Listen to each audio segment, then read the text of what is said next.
Hi friends, आज जो है हम पर्यावरण शुरू करने जा रहे हैं। ठीक है, पर्यावरण को पूरी डिटेल में, ठीक है, अच्छे से जो है इसको पढ़ने की कोशिश करेंगे। जितने भी मेन टॉपिक हैं उन सभी पे जो है हम प्रकाश डालेंगे। तो अब जो है शुरू करते हैं हम। इन्वायरमेंट, आप जो है साथ साथ जो है इसके नोट्स बनाते रहिए और ये जो है कंप्लीट नोट्स होंगे। आप जो है बिल्कुल भी परेशान मत होइएगा। ठीक है, तो सबसे पहले पर्यावरण किसे कहते हैं आप सभी लोग अच्छे से जानते होंगे कि जो पर्यावरण है वो दो शब्दों से मिलकर बना है। एक है परि, दूसरा है आवरण। ठीक है, परि का मतलब होता है चारों ओर और आवरण का मतलब होता है घेरा। अर्थात चारों ओर का जो घेरा है, लेकिन किस चीज का घेरा, ठीक है, और किसके चारों ओर। तो आपको याद रखना है कि किसी भी, माना कोई ये जीव है, ठीक है, किसी जीव के चारों ओर जो घेरा है किस चीज का, जैविक और अजैविक, इसी को हम कहते हैं भौतिक।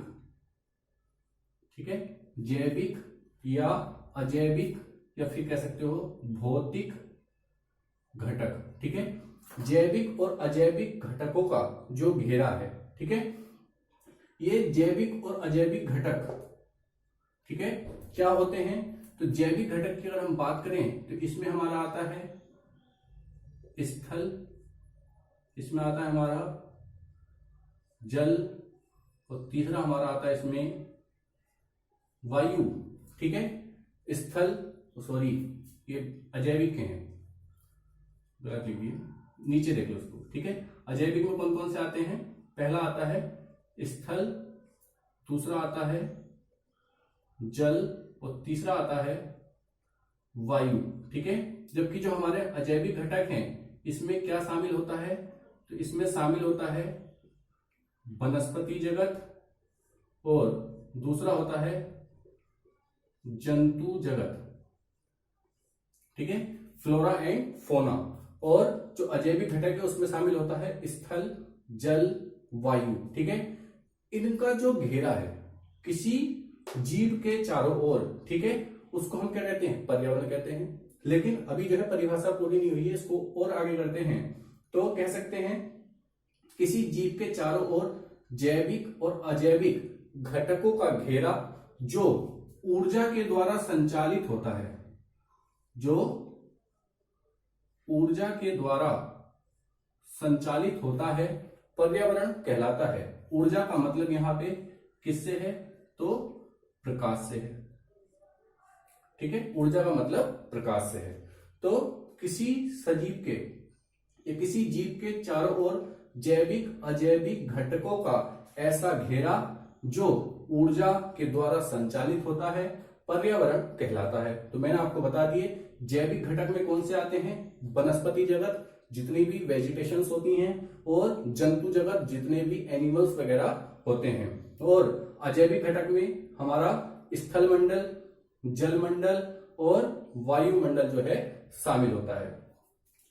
अब जो है बात करते हैं कि इसकी एक छोटी सी परिभाषा अगर आप देना चाहो तो ये भी कह सकते हो कि जैविक और अजैविक घटकों से मिलकर बना एक ऐसा आवरण जिसमें जैव समुदाय क्या करता है, विकास कर सकता है, पर्यावरण कहलाता है। ठीक है, दो आसान सी इसकी परिभाषाएं हैं, आपको याद करने में कोई दिक्कत नहीं होगी। उसके बाद हम बात करें जैसे एटमॉस्फेयर में, तो इसमें कई सारी गैसेस होती हैं जिसमें हम कह सकते हो, सबसे पहले आपने नाम सुना होगा नाइट्रोजन का, उसके बाद आपने नाम सुना होगा ऑक्सीजन का, उसके बाद हम बात कर सकते हैं कार्बन डाइऑक्साइड की, फिर हम बात कर सकते हैं ऑर्गन की, बात कर सकते हैं रेडोन की। ठीक है, जबकि रेडोन का जो सोर्स है वो हमारा भूपर्पटी है। ठीक है, पृथ्वी से। तो जैसे ही रेडॉन की मात्रा बढ़ने लगती है एटमॉस्फेयर में, तो पता चलता है किस चीज का, भूकंप का। कई बार क्वेश्चन आया है कि किस गैस की मात्रा बढ़ने से हमें भूकंप की जानकारी प्राप्त होती है, तो हमारा आंसर है रेडॉन। ठीक है। उसके बाद नाइट्रोजन का क्या उपयोग है? नाइट्रोजन का उपयोग है कि हमारे ये वायुमंडल को तरल बनाए रखता है। ठीक है, तरल बना के रखता है। उसके बाद पौधों की वृद्धि में जो है बहुत अधिक काम आता है। नाइट्रोजन फिक्सेशन का आपने नाम सुना होगा, सब कुछ पढ़ेंगे हम। तो अगर ये जो है तरल बना के क्या करता है, ऑक्सीजन के मॉलिक्यूल्स को दूर दूर रखता है ताकि जो है आग ना लग पाए आसानी से। ठीक है, और ऑक्सीजन का यूज आपको पता होगा, दहन में किसी भी चीज को जलाने के लिए ऑक्सीजन आवश्यक है। उसके बाद हम श्वसन करते हैं, उसमें भी ऑक्सीजन आवश्यक है। उसके बाद बात करें CO2 की, तो इसको जो है पृथ्वी का कंबल भी कहते हैं। पृथ्वी का कंबल कहते हैं। ठीक है, ऑर्गन जो है एक इनर्ट गैस है। तो ये जो है कई सारी गैसेस हैं जो हमारा एटमॉस्फेयर बनाती हैं। बात करें तो इन गैसों से कौन कौन सी घटनाएं घटित होती हैं, तो उन घटनाओं पे अगर हम चर्चा करें तो आपने एक नाम सुना होगा अम्ल वर्षा का, नाम सुना होगा ओजोन क्षरण का, आपने नाम सुना होगा ग्लोबल वार्मिंग का। उसके बाद आपने और नाम सुना होगा ग्लोबल वार्मिंग के बाद ग्रीन हाउस इफेक्ट का, ग्रीन हाउस इफेक्ट का। ठीक है, global warming, green house effect, ozone क्षरण, अम्ल वर्षा, ऐसी कई सारी चीजें आपने देखी होंगी। और इन पे क्या डिपेंड करता है, जलवायु परिवर्तन। ठीक है, उसके बाद हम कह सकते हैं मौसम परिवर्तन, मौसम परिवर्तन। ऐसी जो है कई सारी जो घटनाएं हैं जो हमारे वायुमंडल में बहुत अधिक प्रभाव डालती हैं, जो हमारे जीवन को प्रभावित करती हैं। ठीक है, वो सभी घटनाएं जो है उत्तरदायी उनके लिए कौन है, ये गैसें जो हैं कहीं ना कहीं उत्तरदायी हैं। इन पे जो है हम चर्चा करेंगे। ठीक है, डिटेल में कि क्या होती हैं, इनको अलग से तो पढ़ेंगे, अभी जो है थोड़ा सा ओवरव्यू भी इसका ले लेंगे। तो आप जो है इतना नोट करिए, उसके बाद मैं आपको आगे बताता हूं।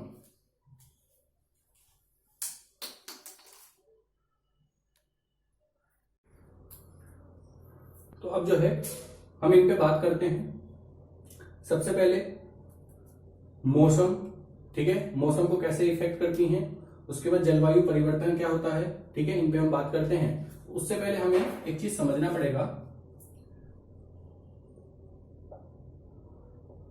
कि जो गैसेस होती हैं, ठीक है, जो एटमॉस्फेयर में गैसेज हैं वो दो तरह की हैं। एक है स्थायी, स्थायी का मतलब हो गया परमानेंट, और एक है अस्थायी मतलब टेम्परेरी। ठीक है, परमानेंट किनको कहेंगे, जिनके गैसेस के परसेंटेज में, ठीक है, चेंजेस नहीं आते हैं, वो परमानेंट गैसें हैं। जिनमें परिवर्तन होता है वो टेम्परेरी गैसें हैं। इस टेम्परेरी गैसेस को फिर से हम दो पार्ट में डिवाइड कर सकते हैं। पहली है हमारी अल्प परिवर्तनशील,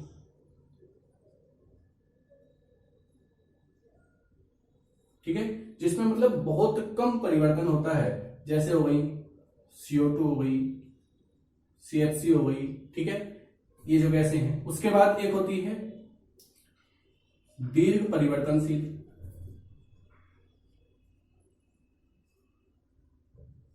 ठीक है, इसमें जैसे हमारे वाटर वेपर्स हो गए, धूल कण हो गए, ठीक है, डस्ट पार्टिकल्स, ये जो है बहुत अधिक जो है चेंजेबल्स होते हैं। तो ये लीस्ट चेंजेबल है। तो इनसे क्या फर्क पड़ता है कि जो अल्प परिवर्तनशील गैसें हैं वो किसके लिए रिस्पॉन्सिबल है, वो है जलवायु परिवर्तन के लिए। और जो हमारे धूलकण और वाटर वेपर्स हैं, जो दीर्घ परिवर्तनशील गैसें हैं, वो हमारे मौसम परिवर्तन के लिए रिस्पॉन्सिबल होते हैं। ठीक है, याद रखना, दीर्घ परिवर्तनशील गैसें मौसम परिवर्तन के लिए और अल्प परिवर्तनशील गैसें जलवायु परिवर्तन के लिए रिस्पॉन्सिबल होते हैं।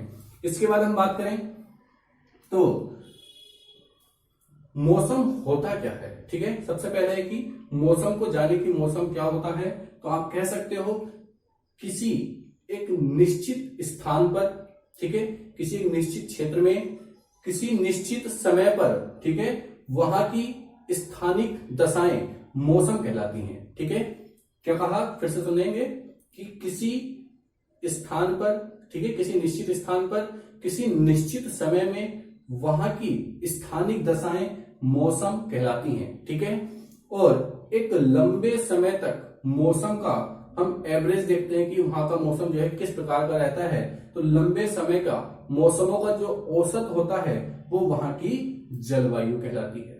ठीक है, तो जलवायु क्या हो गई, मौसम का ही एक लंबे समय का जो औसत निकालते हैं वो वहां की जलवायु कहलाती है।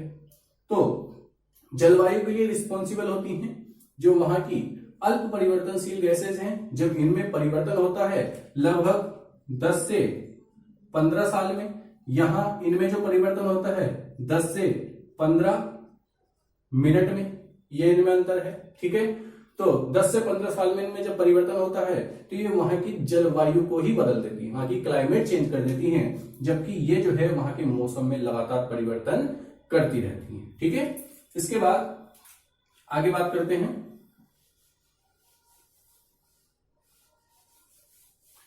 उसके बाद हम बात करें ग्रीन हाउस इफेक्ट की। तो आपको पता है कि ये जो हमारी अर्थ है इसमें बीच में इक्वेटर है, उसके बाद यहां पे हमारी जो है कर्क रेखा है, थोड़ा सा बड़ा हो गया,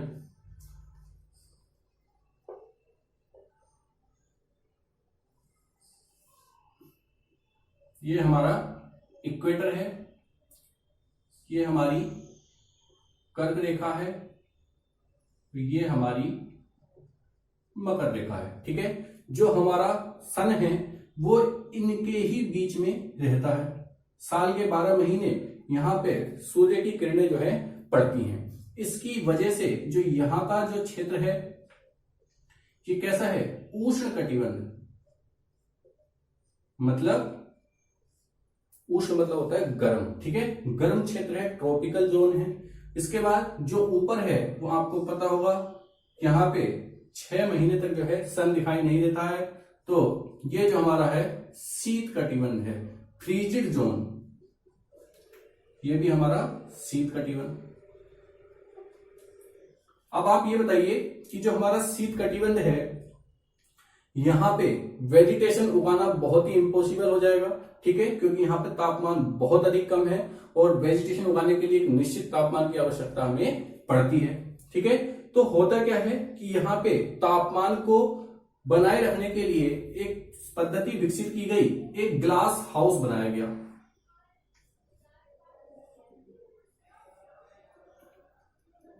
एक जो है ग्लास हाउस का निर्माण किया गया।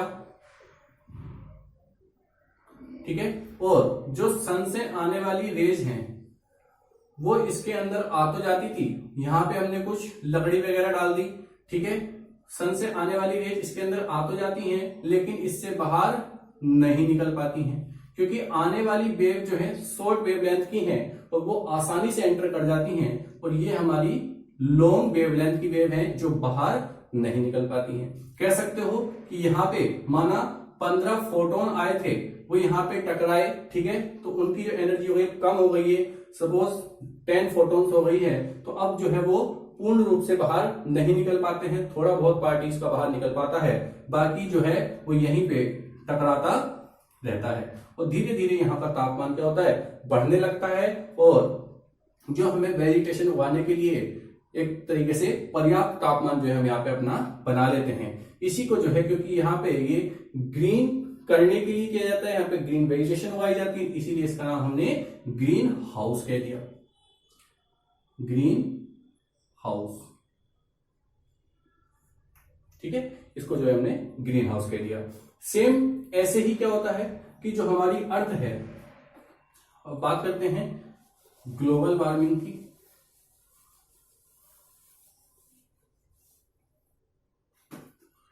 जो हमारी अर्थ है सन से विकिरण आया और यहां से ये अर्थ का विकिरण निकला, इसको हम कहते हैं पार्थिव विकिरण। ठीक है, हमारी अर्थ के चारों ओर क्या है, गैसेज हैं। इसके जो नीचे का जो क्षेत्र है उसमें गैसें डेंस हैं। जैसे जैसे हम जो है ऊपर जाएंगे ये गैसें जो है क्या होती जाएंगी, विरल होती जाएंगी। ठीक है, गैसें जो है विरल होती जाएंगी। तो ये जो डेंस गैसें हैं ये पृथ्वी से निकलने वाले विकिरण को अर्थात पार्थिव विकिरण को एटमॉस्फेयर से बाहर जाने से रोकती हैं। ठीक है, जितनी भी भारी गैसें हैं जिसमें सबसे मोस्ट इंपोर्टेंट है हमारी CO2। ठीक है, CO2 एक भारी गैस है, इसीलिए इसको हम पृथ्वी का कंबल कहते हैं। क्या कहते हैं, पृथ्वी का कंबल, ब्लैंकेट ऑफ अर्थ। ठीक है, जैसे कंबल तुमको गर्मी प्रदान करता है, ऐसी जो CO2 है वो क्या कर रही है, अर्थ को गर्मी प्रदान करने का कार्य कर रही है। ठीक है, तो ये जो है गैसेस कैसे काम कर रही है, जैसे ग्रीन हाउस काम कर रहा था। ठीक है, इसीलिए इन गैसेस को हम ग्रीन हाउस गैसेस के नाम से भी जानते हैं। ठीक है, तो अब होता क्या है कि जब CO2 की मात्रा बढ़ती जाएगी तो ये और अधिक डेंस होता जाएगा और अधिक डेंस होने की वजह से ये जो इस विकिरण को है, पार्थिव विकिरण को बाहर जाने से एकदम जो है रोक देगा। ठीक है, तो उससे क्या होता है, धीरे धीरे टेम्परेचर और अधिक बढ़ता जाएगा। तो CO2 की मात्रा में जब परिवर्तन होता है, ठीक है, मात्रा बढ़ती है तो उससे क्या होता है, टेम्परेचर भी बढ़ता है। उसी टेम्परेचर को बढ़ने को हम क्या कहते हैं, ग्लोबल वार्मिंग के नाम से जानते हैं। ठीक है, ग्लोबल वार्मिंग के नाम से जानते हैं। चलो, इसके बाद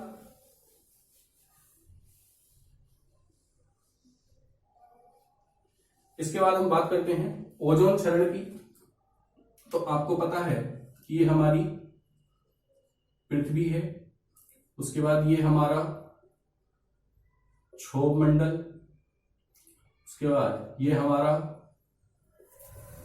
समताप मंडल है। ठीक है, क्षोभ मंडल है, समताप मंडल है। इसके ऊपर भी क्या है, इसके ऊपर मध्य मंडल है, उसके ऊपर आयन मंडल है, उसके ऊपर बहिर्मंडल है। ये 5 मंडल जो है मैंने आपको बहुत अच्छे से फिगर के द्वारा ज्योग्राफी में बनवाए हैं। तो अब होता क्या है, इसी समताप मंडल में हमारे एक परत स्थित है जिसको हम कहते हैं ओजोन परत। ओजोन परत, ठीक है, O3। ठीक है, O3 की एक लेयर है। ये लेयर क्या करती है, जो हमारा सन है, सन से आने वाले प्रकाश में जो हमारी यूवी रेज होती हैं, यूवी रेज 3 तरह की होती हैं, A, B और C। यूवी रेज को जो है क्या करता है, नीचे आने से जो है रोकता है। इसमें क्या होता है कि अगर इनकी एनर्जी की बात करें तो A सबसे अधिक एनर्जी वाली होती है, B उससे अधिक और C उससे अधिक। एनर्जी का क्रम यह है। लेकिन अगर हार्मफुल की दृष्टि से देखा जाए तो C सबसे अधिक हार्मफुल, फिर B और फिर A होता है। ठीक है, तो ये जो हमारी ओजोन है ये इसी सी यूवी रेज को क्या करती है, अवशोषित कर लेती है, एब्जॉर्ब कर लेती है। ठीक है, और एब्जॉर्ब करने के बाद क्या करती है कि खुद जो है टूट जाती है। किसमें टूट जाती है, तो O3 प्लस यूवी रेज की हम बात करें तो ये O2 प्लस और नवजात ऑक्सीजन बना लेती है। ये जो नवजात ऑक्सीजन है ये फिर से फ्रेश O2 के साथ रिएक्ट करता है और O3 का निर्माण कर देता है। ठीक है, फिर से जो है क्या बन जाता है, हमारा O3 बन जाती है। लेकिन अब हो क्या रहा है कि जो कुछ गैसेस हैं जिसमें हम बात करें हमारी CFC, रेफ्रिजरेटर वगैरह से निकलने वाली जो गैसें हैं, वो क्या करता है कि ये जो क्लोरीन है इसको जो है हम ऐसे भी लिख सकते हैं CFCl3। ठीक है, क्लोरीन के 3 अणु। तो क्लोरीन का एक अणु जो है क्या करता है, लाखों ओजोन को जो है तोड़ देता है। ठीक है, लाखों ओजोन को तोड़ देता है, ठीक है, मतलब एक तरीके से ओजोन को तोड़ने में उत्प्रेरक का, कैटलिस्ट का काम करता है, और इतनी मात्रा में ओजोन बन नहीं पाती है, ठीक है, जितनी मात्रा में टूट रही है उतनी मात्रा में बन नहीं पाती है। ओजोन विखंडन में वो जो है कैटलिस्ट का काम करता है, ओजोन डिफ्यूजन में। इसीलिए अब बन कम रही है, विखंडन ज्यादा हो रहा है, तो इसका मतलब क्या हो रहा है, उसका जो है क्षरण हो रहा है, उसमें कमी आ रही है, इसीलिए उसको हम क्या कहते हैं, ओजोन क्षरण के नाम से जानते हैं, ठीक है, ओजोन डिप्लीशन के नाम से जानते हैं।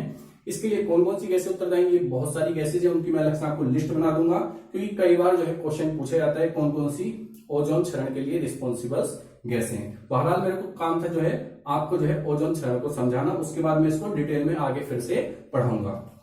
उसके बाद बात करें अम्ल वर्षा की। अगर हम अम्ल वर्षा की बात करें तो एटमॉस्फेयर में SO2, NO2, CO2 जैसी गैसेज जो है हम क्या कर रहे हैं, उत्सर्जित कर रहे हैं तमाम फैक्ट्रियों के माध्यम से, ठीक है, बहुत सारी इंडस्ट्रीज है जिनसे जो है SO2, NO2, CO2 वगैरह जो है गैसेज निकलती रहती हैं। उसके बाद आपको पता है एटमॉस्फेयर में क्या प्रेजेंट है, वाटर वेपर्स, मतलब H2O प्रेजेंट है, और ये H2O से रिएक्ट करती हैं, तो ये क्या बनाती हैं, H2SO4 और HNO3 जैसे जो है अम्ल का निर्माण करती हैं, ठीक है, एसिड बना देती हैं। तो अब होता क्या है कि जो हमारा वर्षा का जल है उसका जो पीएच वैल्यू है वो कितनी है, 5.6 पीएच वैल्यू है, ठीक है। अगर इस 5.6 पीएच से कम अगर क्या होता है, वर्षा के जल का पीएच मान हो जाए तो उसको हम कहते हैं एसिड रेन, ठीक है। और ये एसिड रेन जो हमारे कई सारे धार्मिक मतलब स्थल हैं, जैसे ताजमहल हो गया, ठीक है, हमारी एग्रीकल्चर हो गया, यहाँ तक कि स्वयं मनुष्य हो गया, उन सभी को जो, उन सभी के लिए क्या है, ये हार्मफुल है, ठीक है। तो ये जो है एसिड रेन का होने का कारण क्या है कि ये वर्षा की बूंदों के साथ मिलके और कहां आ जाती है, अर्थ पर आ जाती है, इसी को जो है हम एसिड रेन कहते हैं। तो ये जो है हमने समझ लिया। इसके बाद जो है हम बात करेंगे मानव पर्यावरण संबंध पर, मानव और पर्यावरण के प्रारंभ में कैसे संबंध थे, उसके बाद धीरे धीरे उनमें किस प्रकार से परिवर्तन आया, कैसे मानव जो है एक विनाशक के रूप में जो है प्रकट हुआ, उसको जो है हम सभी को जो है उस पर नजर डालेंगे। आप इसको जो है नोट कर लीजिए, उसके बाद जो है आगे बात करते हैं।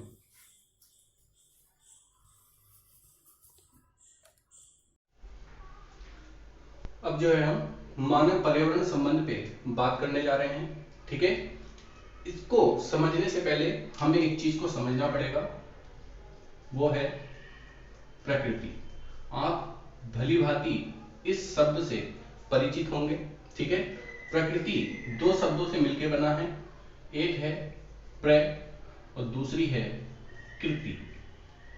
मतलब कृति से पहले की अवस्था क्या होती है, प्रकृति होती है।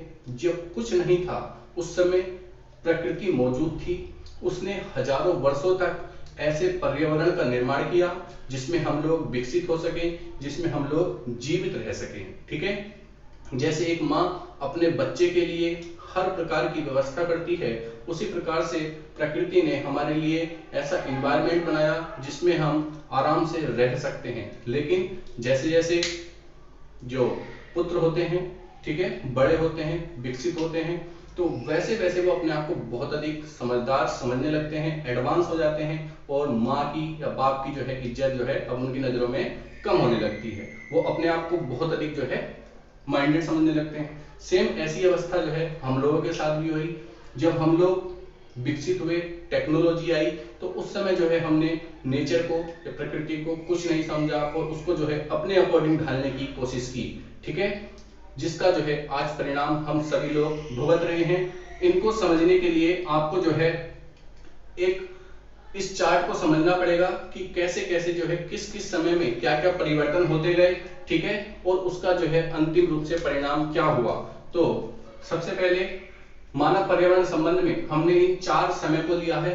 पहला समय जब जो मानव था वो आखेटक एवं भोजन संग्राहक के रूप में था। ठीक है, मतलब जिस समय मानव स्टार्टिंग में आदि मानव था तो उसके केवल दो ही कार्य थे, एक शिकार करना और दूसरा भोजन को संग्रह करना। तो उस समय के काल को हमने आखेटक एवं भोजन संग्राहक काल कहा। इस समय जो मानव था वो एक भौतिक मानव था। ठीक है, वो जो है प्रकृति के साथ एक अटूट संबंध रखता था, प्रकृति के साथ पूर्ण रूप से जुड़ा हुआ था। इसीलिए इस समय जो मानव पर्यावरण संबंध थे वो जो है हम उसको कारक का नाम देते हैं, अर्थात जो मानव था वो प्रकृति के साथ एक कारक के रूप में जुड़ा हुआ था, प्रकृति का ही एक फैक्टर था। ठीक है, लेकिन उसके बाद दूसरा जो समय है हमारा पशुपालन एवं पशुचारण का। अब जो है मानव जो है क्या हो गया, धीरे धीरे जब डेवलप हुआ तो उसने जो है पशुपालन शुरू कर दिया। तो इस समय क्या हुआ, इस समय के काल को हमने पशुपालन और पशुचारण का समय कहा।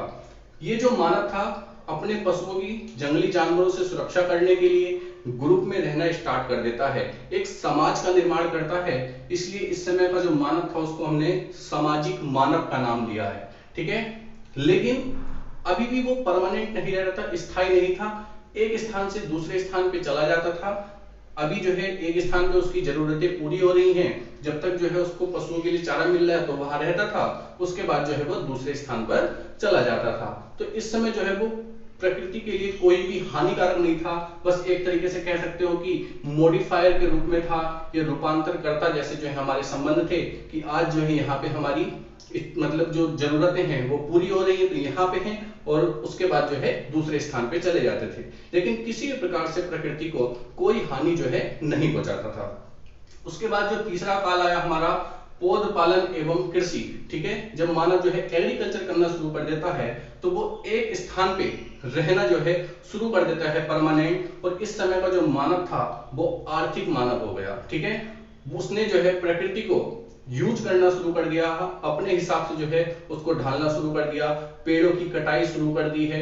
ठीक है, मकान बनाने शुरू कर दिए हैं और एक ही जगह पे परमानेंट रहने लगा है। तो अब जो है वो प्रकृति को अपने अनुसार चेंज कर रहा है। ठीक है, इसीलिए इस समय के जो मानव पर्यावरण संबंध थे वो जो है उसको हमने परिवर्तन करता या चेंजर का नाम दिया। ठीक है, मानव अब जो है प्रकृति को अपने अनुरूप जो है ढालने की कोशिश कर रहा है। इसके बाद जो हमारा चौथा काल था वो था विज्ञान एवं प्रौद्योगिकी।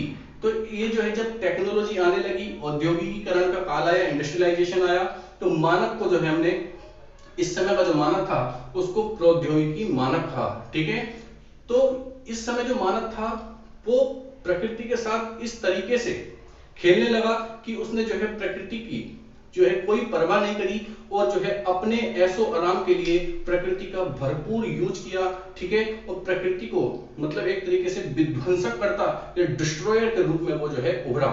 ठीक है, उसने प्रकृति के जितने भी संसाधन थे उसका इतना दोहन किया कि प्रकृति को जो है बहुत अधिक जो है हार्म पहुंचाया। तो इसलिए जो है इस समय का जो मानव पर्यावरण संबंध था वो जो है क्या हुआ, वो विध्वंसक करता है, डिस्ट्रॉयर के रूप में जो है मानव जो है उभरा, क्योंकि यहाँ जो है थोड़ा अपने आप को जो है बहुत अधिक जो है हम लोग क्या इंटेलिजेंट जो है समझने लगे। तो इस समय जो हमने प्रकृति की पूर्ण रूप से अवहेलना कर दी। तो इसके बाद ये हमारे मानव पर्यावरण संबंध थे जिसको हमने 4 कैटेगरी में डिवाइड किया। इसके बाद हम समझेंगे मानव पर्यावरण जो संबंध है उसके लिए कुछ अवधारणाएं आई। क्या क्या अवधारणाएं थी? ठीक है, तो सबसे पहले है नियतिवादी, उसके बाद है संभववादी, थर्ड है नवनियतिवादी। तो इसकी हम बात करें, नियतिवादी अवधारणा क्या है भाई, तो इसको हम कहते हैं डिटरमिनिस्ट अप्रोच।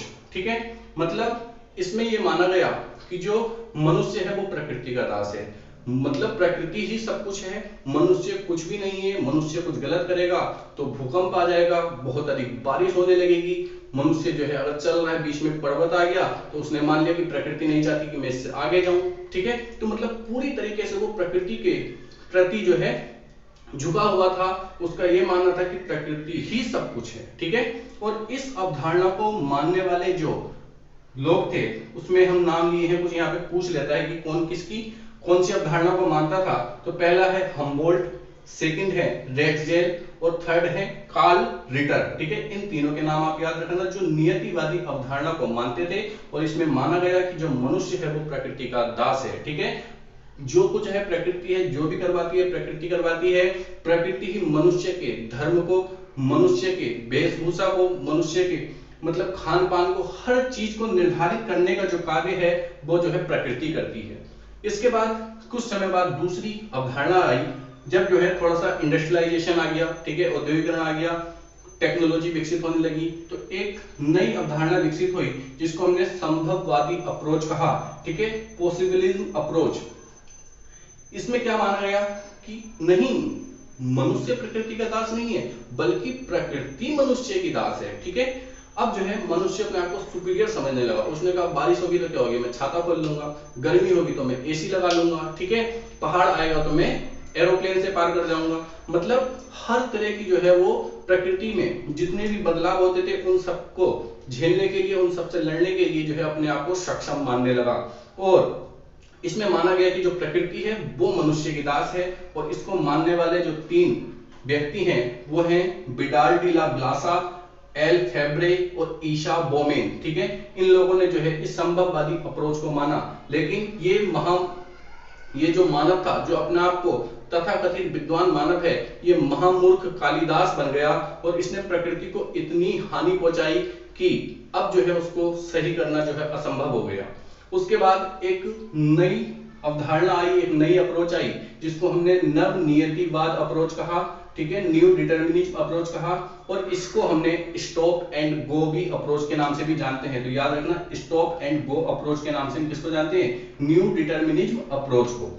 इसको मानने वाले 2 लोग थे, ग्रिफिथ टेलर और दूसरे थे OHK स्पेड। इसमें माना गया कि ना तो मनुष्य प्रकृति का दास है और ना ही प्रकृति मनुष्य की दास है, ठीक है। दोनों ही सब कुछ निर्धारित करती है प्रकृति, लेकिन जो मनुष्य है वो जो है उसकी गति को कम या ज्यादा कर सकता है, ठीक है।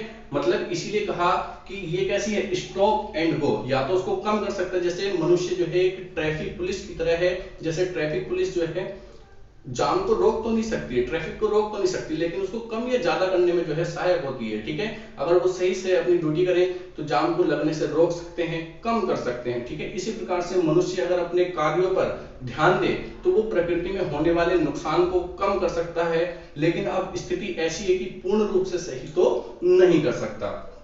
तो इसलिए जो है इसको स्टॉप एंड गो अवधारणा के नाम से हमने जाना। तो ये 3 नई अप्रोच थी। और इसी के बाद हमारी एक अप्रोच आई जिसको हमने कहा सस्टेनेबल डेवलपमेंट, सतत विकास के नाम से जिसको हम जानते हैं, ठीक है। तो इसके बाद जो हम सतत विकास पे बात करते हैं, आप इसका स्क्रीनशॉट ले लीजिए। उसके बाद जो मैं आपको आगे सतत विकास के बारे में बताता हूं। अब जो है सस्टेनेबल डेवलपमेंट, ये सतत विकास की बात करते हैं। तो अगर इसकी बात करें तो सतत विकास का जो शब्द है, सतत विकास या स्थायी विकास, इसका पहली बार प्रयोग किसने किया? तो इसका पहली बार प्रयोग जो है IUCN की रिपोर्ट में, विश्व संरक्षण रणनीति के नाम से जो इसकी रिपोर्ट आई थी, उसमें जो है सतत विकास, सस्टेनेबल डेवलपमेंट या फिर स्थायी विकास का जो है इस शब्द का यूज किया गया। IUCN की फुल फॉर्म क्या होती है? तो international union conservation for nature, ठीक है। तो आपको याद रखना है कि सतत विकास शब्द का पहली बार प्रयोग IUCN की रिपोर्ट विश्व संरक्षण रणनीति में किया गया, ठीक है। इसके बाद बात करें इसकी परिभाषा, पहली बार तो परिभाषा जो है इसकी WCED की रिपोर्ट। WCED का मतलब क्या हो गया? World commission of environment and development की रिपोर्ट अवर कॉमन फ्यूचर में जो है किया गया था।